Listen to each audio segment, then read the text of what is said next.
Getting it going. So talking to you guys today is our CEO and founder, Chris Morentis. My name is Alexa, and I'll be answering any of your questions during the webinar or after. So type them into the question box if you have any questions, as well as we're going to be doing some polls. So we want to hear from you. Okay, let's get this started. Hey, everybody. Thanks for joining us on this Wednesday morning. And I think it's a subject that we get a lot of questions on. Your website's the core of your digital marketing plan. It's the foundation. A lot of times we kind of refer to it as sort of the living room of your business, where you might be doing a lot of things in social media and Web 2.0 marketing, but ultimately you want to drive people to your website to get to know you even better, and that's where you convert them to a lead or a new patient or whatever your business happens to be. So we're going to go through this. As Alexa mentioned earlier, it'd be good if you had a pad and pencil, or better yet, have your Evernote open and ready to take notes and stuff, because I think you'll get a lot of good information out of it. But you will get a copy of this. Those of you that stay till the end, we have a really special new handbook that we just created that's around how to use Google Webmaster Tools to check on the health of your website and any problems that might be in your website that are easily correctable that you might not know about. And it's a step-by-step guide. We're really excited and proud about it, and you guys are gonna want to get it. So those of you who stay till the end, we'll be getting a copy of that. That's our incentive, to get you to stay and listen. But hopefully it's going to be worth your while anyway. So let's get started. The agenda here is we're going to first talk about how to build a properly structured website. Website structure is so important because it relates to your keyword structure and what you want to rank for, and also what pages you're going to sort of tie promotional things and links to as you sort of do your SEO strategy. And one of the biggest mistakes people make is really just focusing on their homepage, and it's a really big missed opportunity for conversion as well as ranking. And we're going to talk about site structure and also conversion mechanisms. Then we're going to talk a little bit about website platforms and technology. And don't let your eyes glaze over too bad. We're going to try to keep this less geeky, but more actionable, and ways for you to at least ask the right questions of people that might be pitching you to do a website, and things that you ought to be thinking about as you put together a new website as it relates to technology. And then we're going to kind of bring it all together in terms of how do you generate traffic and then ultimately leads to your website. Okay.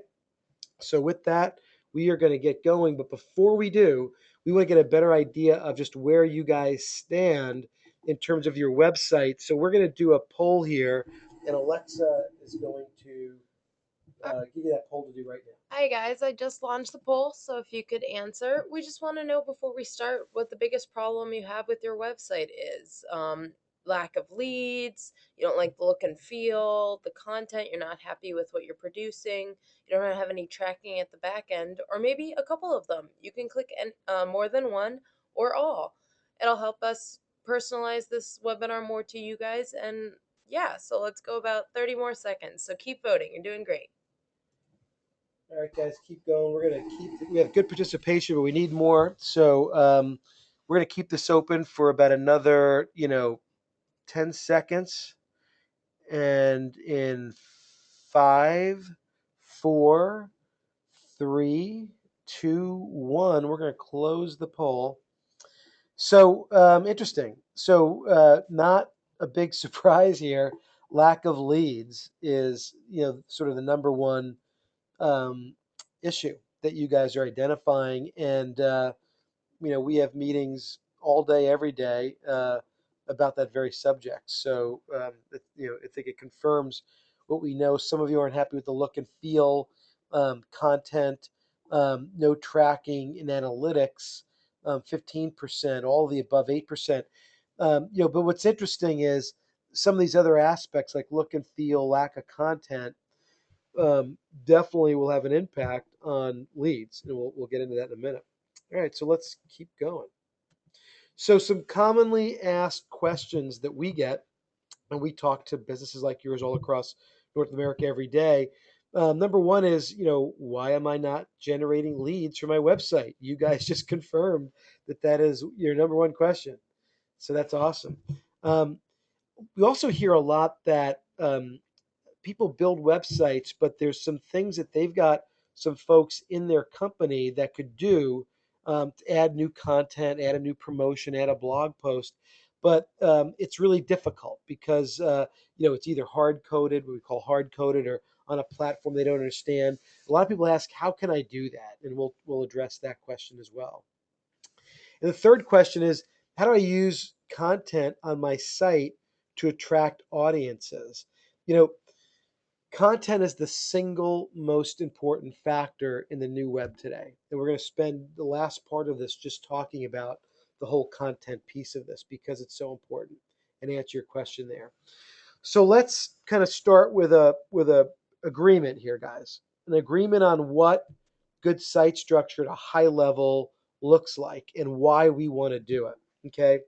So this is just a visual paradigm of, a website and then a constellation of link building and social media sites and other things that we do to promote that website or to build high quality links to point back to the website. And again, the biggest mistake most people make is they focus everything on the home page. And there's two problems with that. Number one is um, you might be in several different types of services. It could be, roofing, windows, replacement windows, and siding. And someone who's looking for siding, you really wants to go to a web page that's about siding.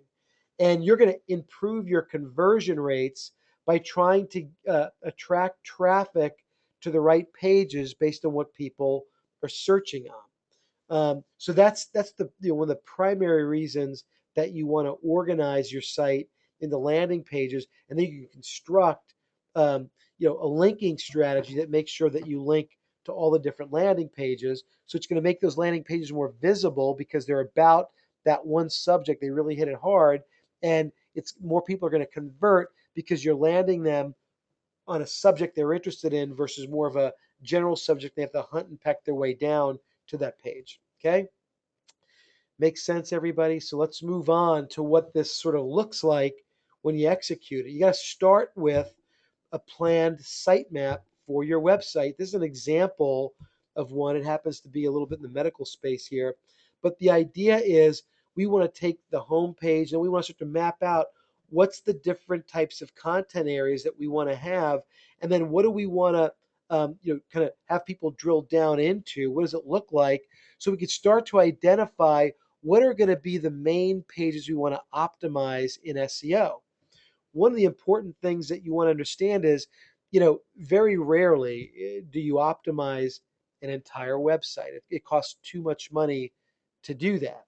Although you could optimize it generically with some tools and technologies across ones you don't focus on. But generally speaking, you're going to focus on 3 to 8 um, URLs within your website. Obviously, your homepage is one of them, but probably your service pages, maybe your About Us page, maybe a testimonial page. But you're going to focus on several of them, and then you're going to optimize for those pages. This having a view of how your website lays out, what your pages are going to be, helps you better understand the content you want to create and the pages you want to optimize for, and also the scope of the number of pages you want to create so you can price it out.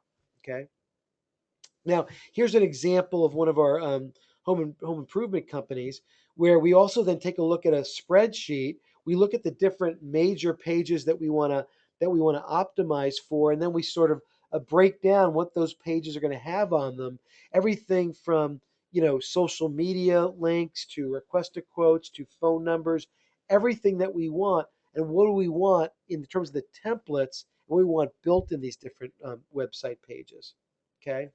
So having a sitemap and planning out your website beforehand helps a lot in a better understanding for your developers, your writers, and your creative team on what they're building, how they want to organize it, and how they want to optimize it all in one place.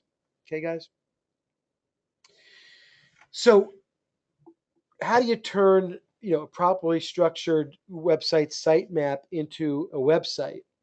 So now we're kind of moving from sitemap. Now we have developers and writers and designers work on it, and some kind of basic principles of we want to have conversion mechanisms so that we're able to convert traffic to a lead, whether it be a phone call or a request a quote or an ebook download or a handbook download. We want, we've got video here and we've got enough copy that we're able to have the machines read this, but it also makes sense to humans as well, an ability to share.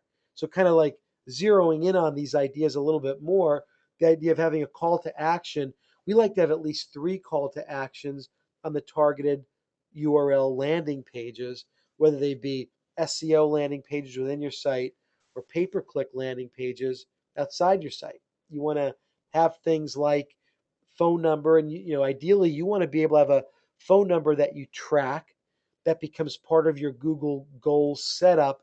So you could take a look at your total conversion on the website that includes, phone calls made, and you could, we record every phone call, and this way you're able to see how many of those phone calls are real leads versus sales calls or someone that you might have gotten anyway. They saw your lawn sign or they saw an ad and they just were trying to find your phone number. Um, and then you also set up separately um, as a lead in Google Analytics, um, request to quotes and ebook downloads. So we get a total picture of total conversion on a website. So we like to have at least 3 different types of call to action on a website. I need help right now. They want to phone call somebody. Um, I want to get some help. I want to have someone reach me, talk to me. I want to see how you interact with me, request a quote. And I'm still in the early stages of trying to figure out what I need to do. I'm looking for information, educational material. You want to have that kind of material there as well. So that's why you want to have the some type of an ebook or educational material as well. So you want the landing page, organized so that you've got the response mechanisms in place and you've got the keywords you're focused on in place so that you're able to convert the people to the specific responses you want. And obviously the share buttons, um, every module that we have, every content module that we have for a website is shareable in some way. You could send it to somebody an email, you could social bookmark it, you could post it to Facebook or Twitter, or one of the other major search engine or social media engines. So you want everything to be sendable and viral. Okay. So navigation is really, really important. So if someone does come into the top of your website or they're on a landing page because they were looking at new gutters, but you do roofing as well, and they might be thinking, you know what, I might do the whole thing at once. You want them to be able to go back into roofing as well to see what you do there. Or if you have multiple types of products you handle in a different category, they might want to go from one type of a window product to another type of window product that you sell. So you want to have navigation that makes it really easy for people to go navigate around your site back and forth without doing a lot of clicking. In this example on the home page, we have it from the navigation bar, which is always there and always persistent on every page. But in this case, it's a home page. We also have the major categories blocked out below a feature um, picture so that people can get right to where they want to get to. So the other thing is in landing pages, take advantage of them with copy and special events, special ideas, special promotions to engage your audience. And here you've got a couple of different ideas: tribute to 9/11 heroes. Um, you've got TV. So they must have been on a TV show or ad they ran or something like that. But leverage your offline media and your promotional events and things like that, and tying it in online really helps draw people in and get more time spent in page views and things like that. Now let's talk about blogs for a second, because blogs are just so important for SEO purposes today. Um, there's two really important factors for local businesses in visibility in your market. One is proximity. About 3 years ago, 2 years ago, all the search engines started using physical proximity as a big indicator to serving up companies that are near what they determine to be local intent searches. Okay, so physical proximity is a really, really important piece to this, which is important to build into different pages with your, Google Maps and name, address, and phone number, and all those things. And the more physical addresses you have in a market, the better. Make sure you leverage all those in directories and on your website. But the next thing is recency of content. Recency is so important because Google wants to be able to serve up, and same with Bing and Yahoo and other search engines, the most recent content. So those two things combined, a blog gives you a great vehicle to create recency of content.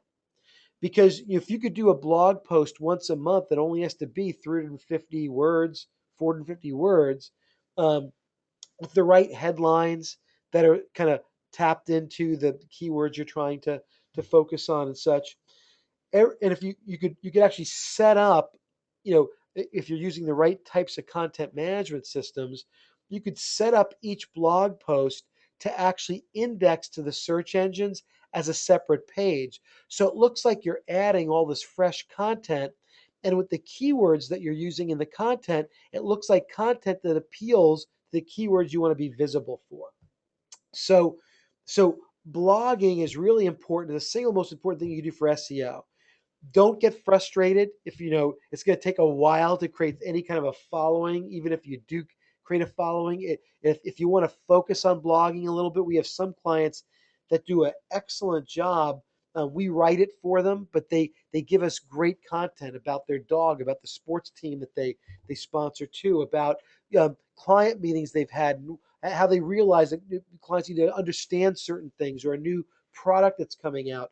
These are all things that are really important to your audience, and it changes every week, every month for you guys. There's different things going on in the life of your business. A blog is a great way to be able to reflect that and be able to create really good quality content for that. So uh, making sure you organize your website to have a blog, and then make sure that you regularly post. Get someone to do it for you. We do it for most of our clients, or be good about and disciplined about doing it yourself is something that's really, really important.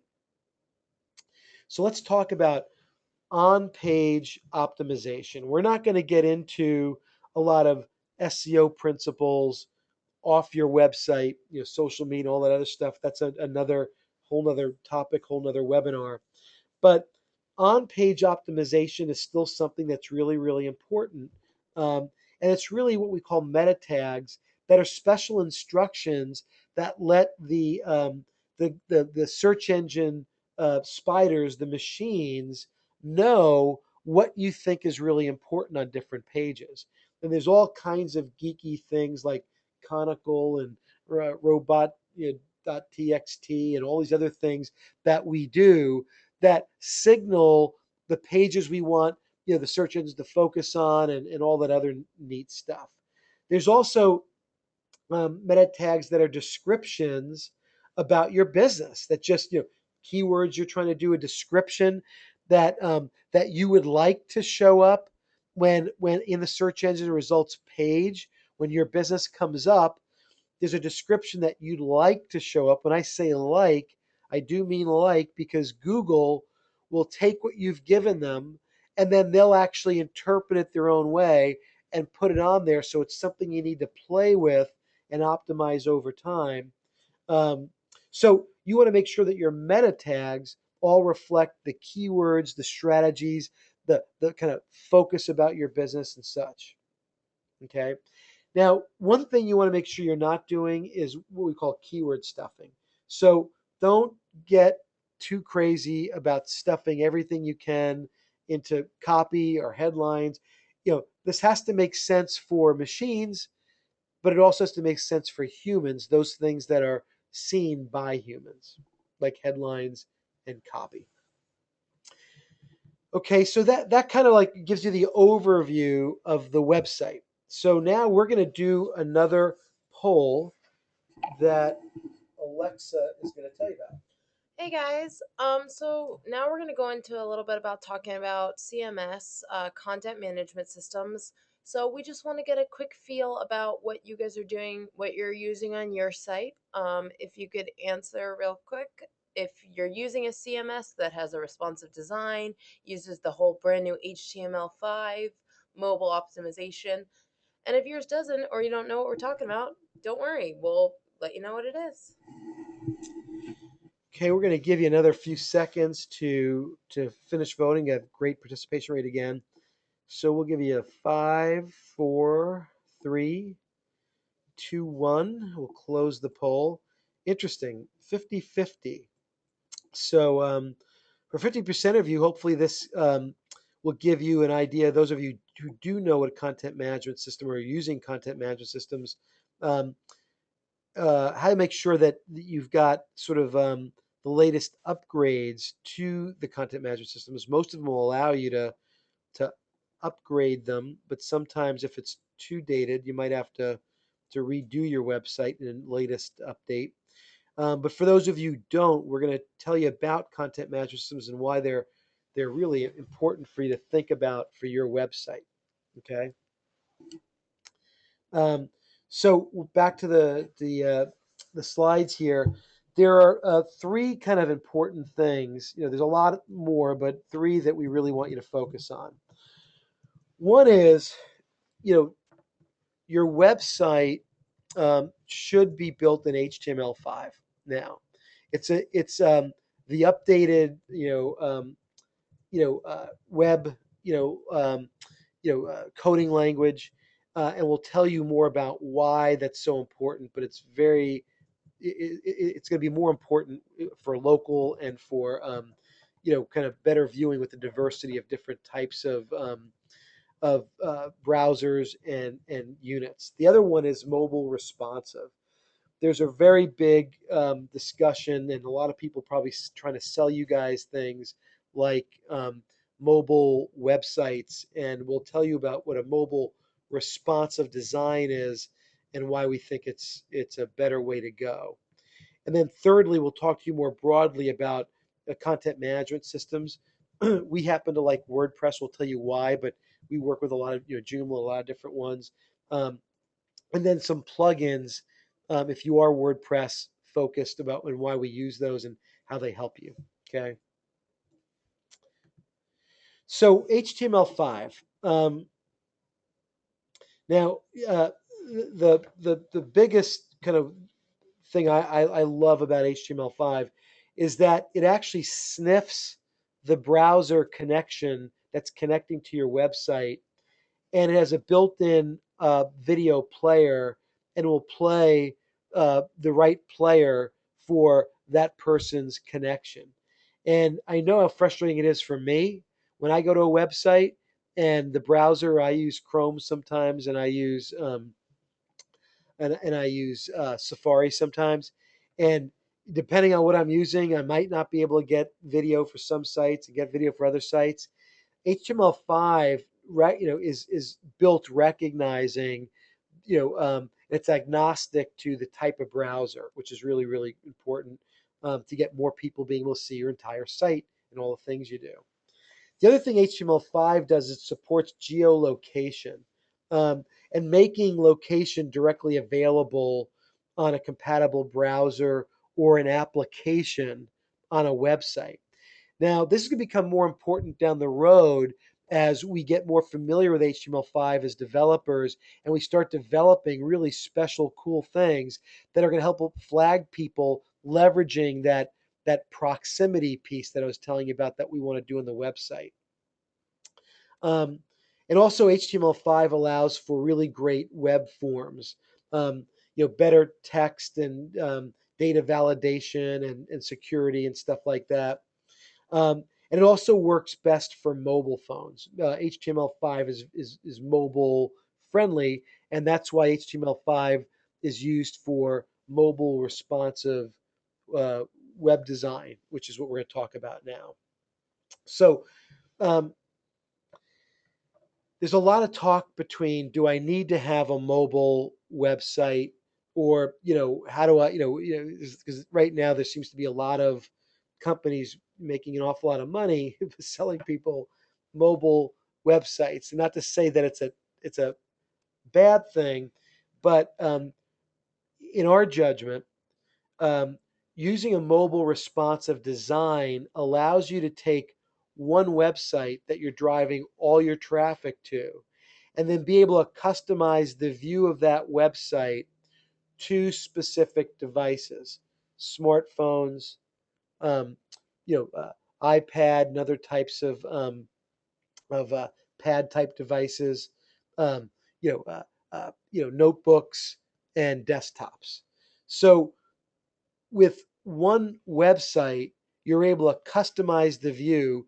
It also gets recognized in a mobile search as being mobile friendly, so it's friendly to the algorithms in mobile search. But the biggest single reason why we think responsive design is a better way to go is because one of the important things in general for search algorithms is traffic to a website, and then other things like bounce rate and page views and things like that. Um, and you're much better off looking to be a bigger site where more people go. And if you have traffic funneling from mobile, which is becoming a more important traffic source, and desktop and everything else coming to one site, you look bigger, whether it be a mobile view or a desktop view. And we think that's the reason why mobile responsive design is going to be the way that you guys are going to want to go in the future. And though we everything we develop now is mobile responsive design, and all of our legacy clients, we actually have special packages to move them to mobile responsive design. It's sort of a new thing that's been around for about 4, 5, 6 months, that it's gotten solid enough and good enough to do. And if you're looking at building a new website, we definitely think mobile responsive design should be part of the CMS framework that you're gonna use or build. Okay. So content management system.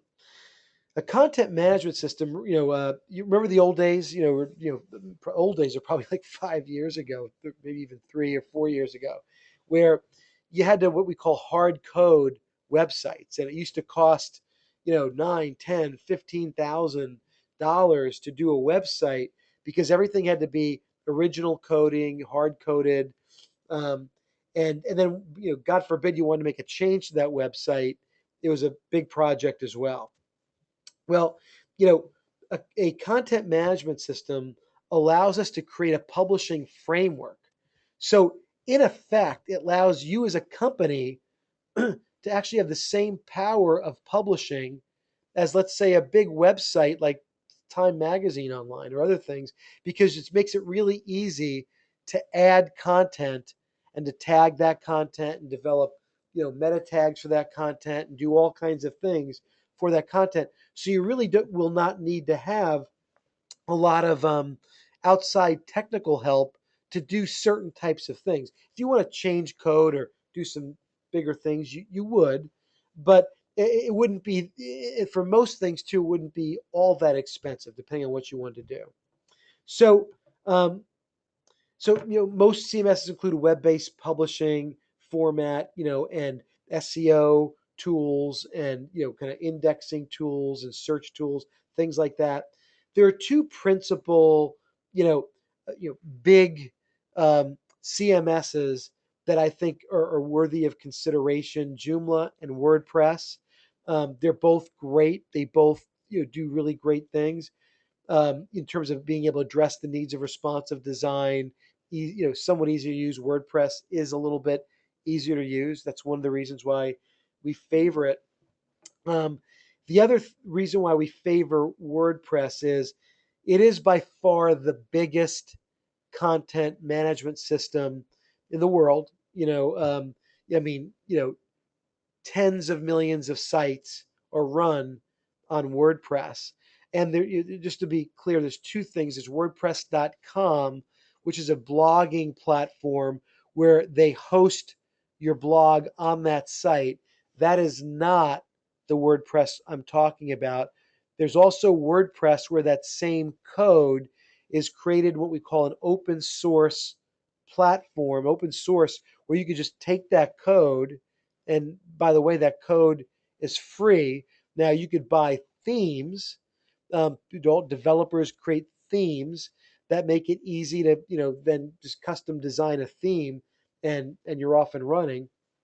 Um, but WordPress, because it's so widely adopted, there's thousands and thousands of developers that are innovating on that platform and creating really cool new applications. For forms, for promotions, for SEO, for sending out, pinging out content to other things. So we love the innovation. And by the way, as a company, you don't have to pay anything for that. Here's the thing I'll tell you you don't do. Don't buy a proprietary CMS. Don't buy something that you can't take your website and go to any other common development shop that they can't use. The other big bonus to WordPress or Joomla is that just about any development shop can help you run it, so you're not a slave to whoever created your website. That's another very, very big key, is it's open source, and we believe very much in open source. Don't be locked in technologically into one company to help you do things. So CMS, open source platform, that's critical, as we just talked about. Any development team can work on it. It's got to be, industrial strength that could handle the traffic and all the content needs, and all the different application needs that you happen to have. And they talked about, you know, WordPress in particular, um, has literally hundreds and hundreds and hundreds of applications that could be used and built in. The key word, we'll talk a little bit more about plugins in a minute, is you don't want to load it up with a lot of plugins, because you're going to slow down your website, and a slow website is not good for SEO purposes. Part of their algorithm is website speed, and if you slow down your website a lot, it creates a real problem. And also, those plugins need to be updated regularly. You need to have a firm that's working with you that's regularly updating those plugins. Um, so that kind of the other kind of getting into WordPress here specifically is, you get a dashboard that's really pretty easy to use. Navigation for most of the major functions are in one place along the left side here. And let's say, by way of example, you wanted to, you've got, let's say 45 pages, as you could see here, 39 different posts, and you wanted to create a new page. All you simply do is click into pages, and you just say, I want to add a new page, and you just put in the title, and what you start building your page with the copy in here. And uh, because you're just adding a page to the current format and design, you could actually preview that page and then publish that page when you're comfortable with it. And within the text, you could add pictures or videos really easily with these icons, and you just drop them in. So it's really easy to use. There's lots of videos or help books that show you how to do these things on WordPress. Um, so that's one of the other things that our clients and we really like about it. So again, you could do some quick edits. Plugins. Um, Now, there's some plugins that we really like for security. You see here WordFence. Um, you know, uh, there's an all-in-one SEO pack that gives a lot of different SEO capabilities. Um, there's some basic that's built in for beginners. You don't really have to do that much, But what we like about it is for our advanced SEO team, they're able to do a lot more. Um, we have had a couple questions from the audience. Thanks, guys, for paying attention and stuff specifically about plugins. And people want to know how many are too many or what number's ideal. Like in our experience, are there too many plugins you have? I know you said it slows it down, but about how many would you say? Well, it's a really good question, but you know, there's two variables that you want to look at. Number one is, um, you know, what do you need done? There's probably needs and wants, and I would categorize kind of the applications you're trying to create through plugins. And I would say the needs are SEO, security, um, forms. Anything that you need for conversion response type things. In that, then wants gets into other types of things around promotional things or what have you. You don't need a whole lot of plugins. Um, and what you could do is you could start with your needs and then you could start adding your wants. And what you want to do is you want to slowly add these things because you want to make sure that your plugins sometimes they conflict with each other. And what you want to do is once you kind of put on like two or three basic needs like security, SEO, forms, whatever, you want to test your site, make sure everything's working, and then you want to maybe add one at a time some of the other things to make sure that it's not making anything funny go on with your website. Um, and then also at the same time, you want to be testing things like site speed and other types of things that are going on with your website, so that you can make sure that you're not slowing it down too much. So hopefully that answers that question.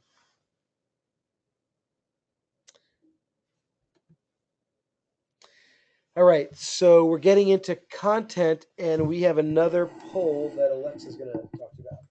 Hey guys, so we just wanted to touch again about blogging. It is so important, and we can't stress enough how much it is, especially when creating valuable content for your site. It's a way for you guys to describe stuff and let your voice be heard. So, we just wanted to ask how many people blog regularly on your blog. So, yeah, thanks.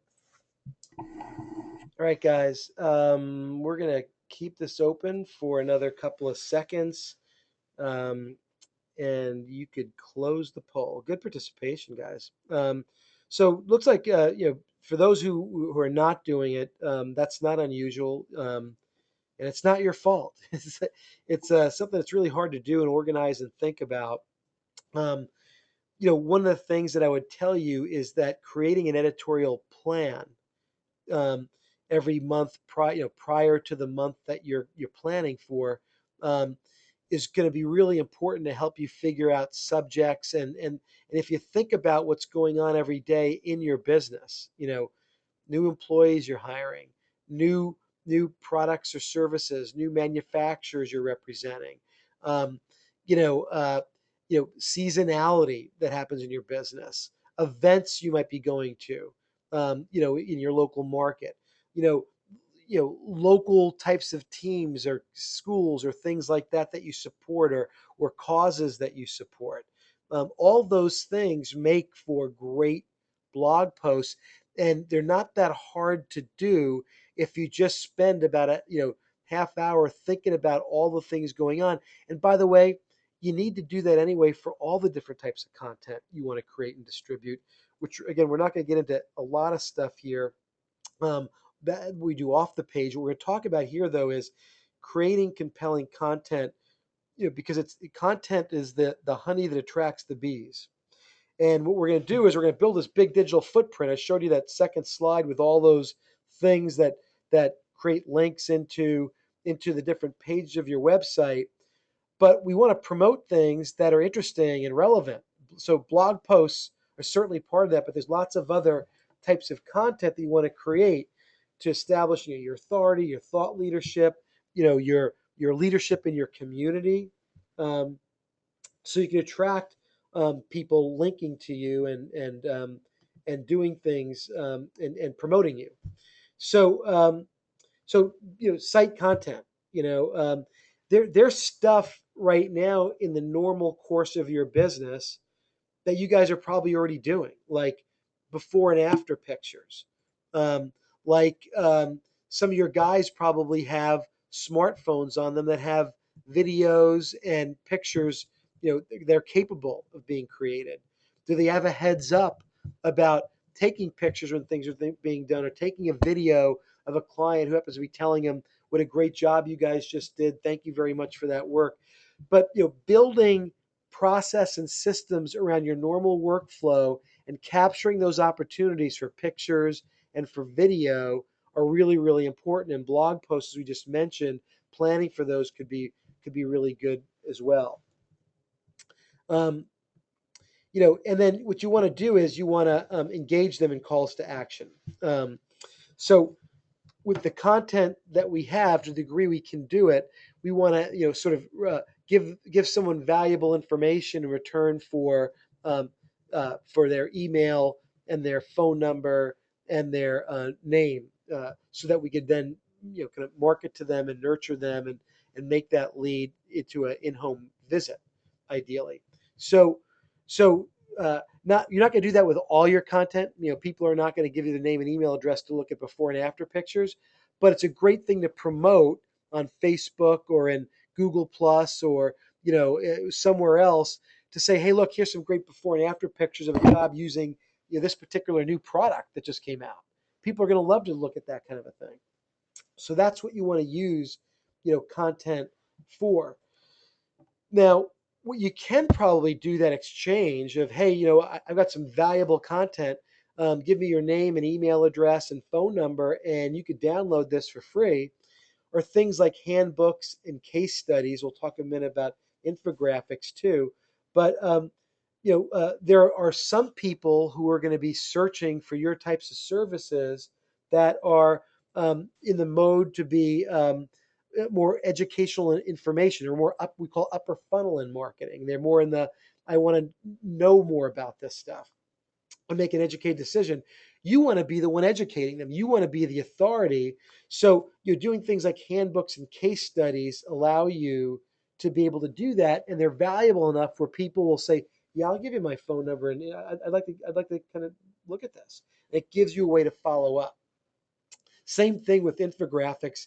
It's something we just integrated into our SEO social media platform that we do for clients, where we actually are developing one infographic a month, and it could be on a lot of different types of subjects, but consumers love them.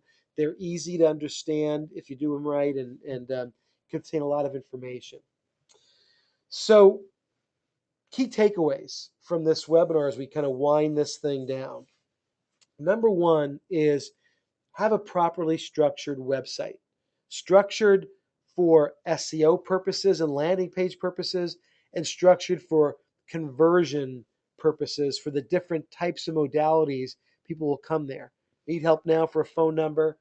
Request a quote. I'm trying to learn about this. You want some educational, informative information. Number two, you want a responsive design CMS, built in HTML5, all those other things we talked about, so that you're mobile optimized, and you could do a lot more things with that website. It automates things like pinging your content out. When you do a new blog post, a CMS like WordPress will actually tell all the search engines that that page is there and it exists and what's it about. So it's really, really a cool feature, and it's SEO friendly. And then you want to produce content on a regular basis, and start small with a blog. And as you get familiar with that, then you can expand that stuff. So, so that's the key takeaways of this. Start. I know we've got some questions that came in. We'll answer those questions, but while we do have a poll. Do we have a last poll here? The last poll is basically, if you guys would like an evaluation of your website and have us do some preliminary work on it, um, just answer yes to this poll. And what we'll do is have someone follow up with you, get some information about your key competitors, things like that. And we'll be able to take a look at your website and your visibility vis-a-vis your competitors. how you're doing, how they're doing, and recommend some things that regardless of what you do, you'll be able to take some ideas away and go make them actionable for your business. So answer that. In the meantime, um, Alexa, why don't we kind of talk about some questions? Okay, we've been receiving a couple of questions about all of the content that you need to produce. Is there like, what do you personally recommend? I know we talked about blogs, but ideally, how long does it take, or how many interactions does it take to turn a customer into a lead, and for that lead to go down your pipeline and turn into a customer, someone who is a quality customer? How many interactions, or what do we need to do to get them to sign up? Yeah, that's a really good question. And by the way, I would broaden out kind of the way you think about that because it's not just on your website interactions. It's all around the web. I mean, search changed from, 3 years ago, you wanted your website page to come up in search. Today, Google by way of example, but Bing and Yahoo and Ask and all the others are doing the same thing. They're actually indexing, blog posts, which is on your website, but also YouTube videos, reviews, um, your social media profile pages. I mean, people sometimes blow through those and don't fill them out completely, and those things show up in search, particularly around your name, your personal name, or your business name. So you want all there in a search engine results page. Don't just think about a web page coming up. There's going to be a lot of different content. You publish an article, you do a handbook, you have a post on something you're doing. All that stuff or a video is going to come up, and there's a sort of a acronym or ISOB. I've seen you somewhere before, and the idea of this layering content and promoting the content in this digital footprint is this notion that when someone's searching for a solution for something in your market, you want to show up and like you got the video and you've got this article, you've got this blog post, you got this really good looking website. And by the way, you're on LinkedIn and there's a lot of people who know you and some people have recommended you there. All of a sudden they're getting a picture like, you know what, I got to call this guy because he's everywhere, you know? So don't just think about that on your website, but think about that off your website. um, but I would, but what I would tell you is, there's going to be different modalities consumers are going to be in. If you're a roofer and someone, there's a major weather event that just happened and they've got a real problem happening. They want help right now. They want to get the first guy that's able to answer the phone, get to a request a quote, call them, and get into the home is going to have a big advantage. So that and that's going to be probably just sort of like they're gonna go after that right away. But in general, what you can expect is 2 to 3 type of interactions and touches. But the idea here in general, I want you to get is the more interactions you're able to get even before they get to your website, they have this perception of you as a leader, your business as a leader that you want to create. So hopefully that helps. Yeah, I think that was pretty good. We've had a lot of questions about local search in particular. How do you optimize your site to reach the local community as opposed to a greater scale? I know a lot of you guys are trying to get more business in your local markets. Are there any tips for things you can do locally to optimize your website? Well, definitely. I mean, there's sort of two slices at the keyword sort of kind of pie, if you will, that you want to plan around with the site. You probably didn't look at it close enough, but when we went through that site structure stuff and the sitemap stuff, you could see we had geo landing pages, for example, in that site structure. So we not only want to look at what the keywords and phrases are that are around your services, but we also want to identify keywords and phrases that are around your geography, the main geography that makes up most of your volume. The key thing about doing this too is that you can't go after everything all at once. It would be too expensive to do that from a marketing standpoint. What you want to do is target, some, keywords for services and keywords for geography and create landing pages. And by the way, on those landing pages and on your About Us page, things like Google Maps, things like name, address, phone number, creating the geo signals are really, really important. But doing that on your website, but doing that consistently off your website in all the major directories is also important. Consistently is the operative word. Um, if you have inconsistent data across different directories that are different than on your website, it kind of doesn't add up in the algorithms, and they start to not trust the information, and it doesn't automatically kill you, but it just goes against you. So what you have to make sure you do is make sure your name, address, phone number, we call it the NAP data, is consistent on all the different directories. And if you've been in business for any length of time, um, chances are there's some inconsistencies. Different phone numbers you might have used, different addresses of different locations you might have had, or showrooms you opened or closed down, or locations you opened or closed down.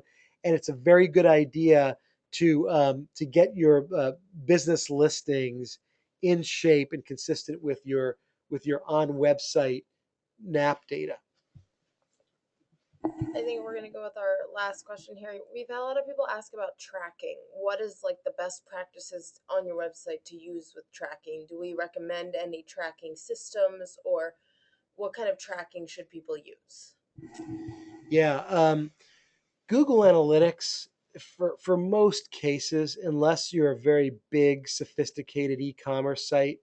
But we've got clients all throughout North America that are up to 50 million, 60 million in revenue.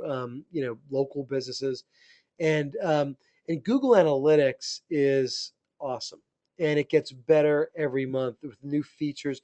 You could actually measure now social media, um, visits, social media interactions that lead to leads.